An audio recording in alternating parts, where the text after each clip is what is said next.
Hello बच्चों, let's read the question. Briefly discuss any two auto immune diseases. यानी कि यहाँ पे हमें दो ऑटो इम्यून डिजीजेस को डिस्कस करना है. तो देखिए, सबसे पहले यहाँ पे की कॉन्सेप्ट क्या हो जाएगा.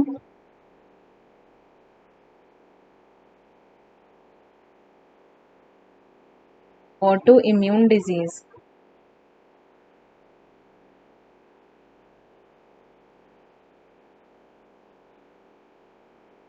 तो देखिए, यहाँ पे ऑटो इम्यून डिजीज का क्या मतलब है. जब इम्यून सिस्टम डिस्क्रिमिनेट नहीं कर पाता सेल्फ और नॉन सेल्फ एंटीजन के बीच में.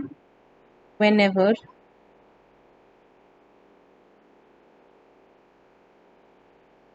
immune system cannot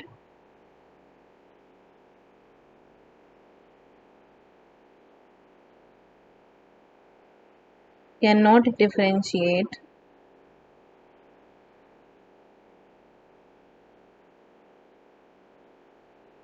between self and non-self antigen,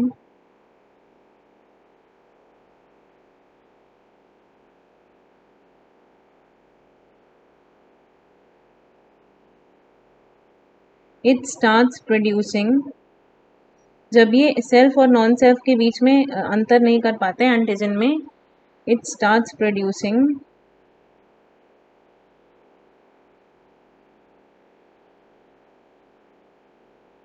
antibodies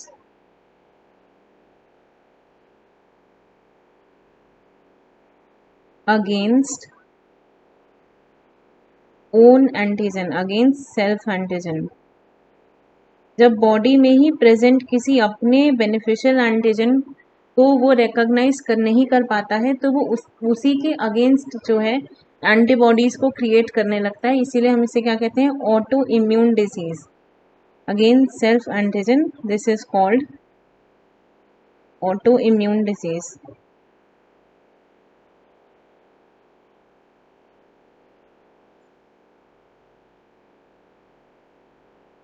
अब देखिए, ऑटो इम्यून डिजीज के दो एग्जाम्पल्स डिस्कस करने हैं.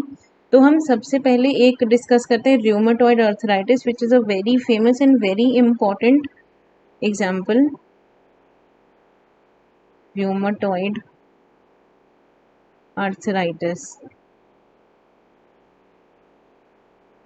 इसको हिंदी में क्या कहते हैं, गठिया. तो यहाँ पे र्यूमेटॉइड आर्थराइटिस में क्या होता है कि ये होता है इम्यूनोग्लोबिन IgM की वजह से. So it occurs due to presence of immunoglobulin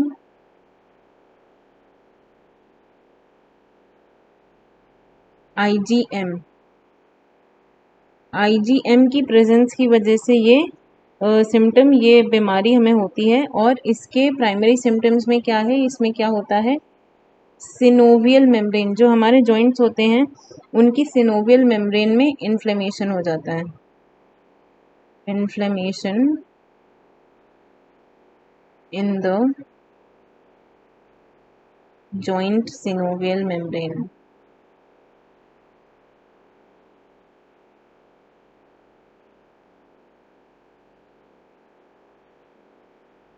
जिसकी वजह से ये जो जोड़ होते हैं ये बहुत ज़्यादा दर्द करते हैं. अगर ये सिनोवियल फ्लूइड जो है ये इंक्रीज कर जाता है, उससे जोड़ों पर प्रेशर पड़ता है और ये बहुत ज़्यादा दर्द क्रिएट करने लगते हैं.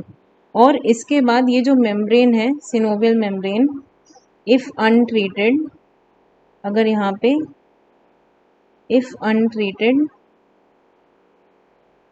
Start secreting granule,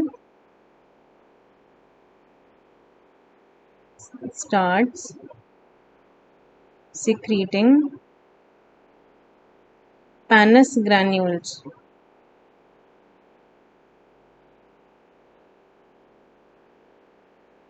synovial membrane में कुछ ग्रैन्यूल्स बनने लगते हैं जिन्हें हम क्या कहते हैं, पैनस कहते हैं. और ये जोड़ों के दर्द को और इंक्रीज कर देते हैं, और जिससे कि ये पूरा जो है ये पैनस एक्यूमुलेट हो जाता है कार्टिलेज के सरफेस पे, जिससे क्या हो जाता है, इरोशन. तो यहाँ पे फाइब्रस टिश्यू जो है, जो बोन से अटैच होते हैं, ये कैसे हो जाते हैं, इमूवेबल हो जाते हैं और ऑसिफाइड हो जाते हैं.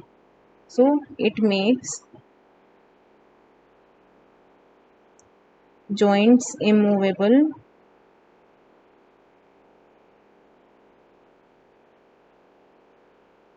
immovable and ossified.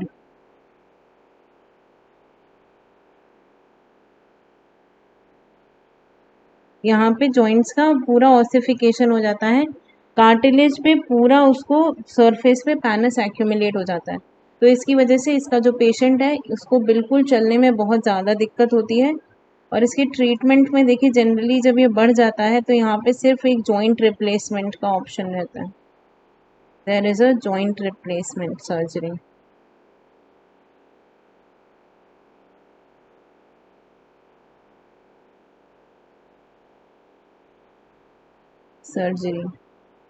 और इसके बाद देखिए र्यूमेटॉइड अर्थराइटिस के बाद हम एक और बीमारी डिस्कस कर लेते हैं, पर्नीशियस एनीमिया.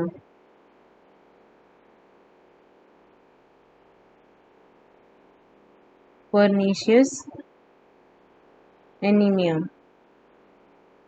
इसमें क्या होता है, जो एंटीबॉडीज हैं वो क्रिएट होती हैं कासिल इंट्रिंसिक फैक्टर के against. Antibodies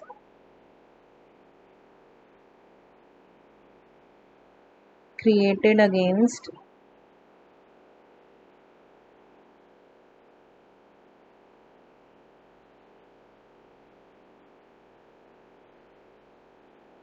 Castle intrinsic factor, Castle intrinsic factor, जिसको हम CSF भी कहते हैं, CIF, सॉरी CSF नहीं, CIF. और ये कहाँ पाया जाता है, ये पाया जाता है गैस्ट्रिक जूस में, found in gastric juice.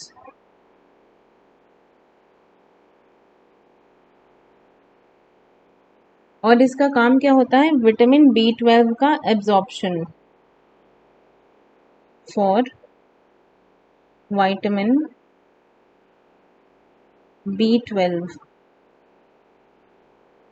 Absorption, ये फूड से विटामिन B12 को एब्जॉर्ब करता है, ये CIF का काम होता है.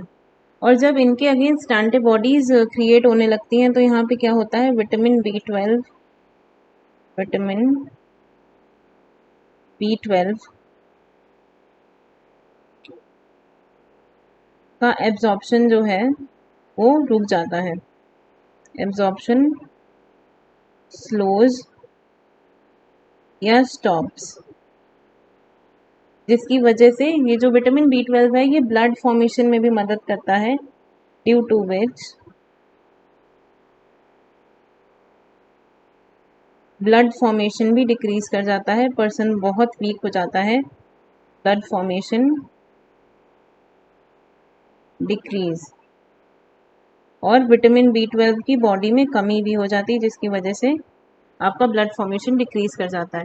ये बनता है किसके अगेंस्ट, कासिल इंट्रिंसिक फैक्टर के अगेंस्ट, जो कि विटामिन B12 के एब्जॉर्प्शन के लिए रिस्पॉन्सिबल होता है गैस्ट्रिक जूस के अंदर.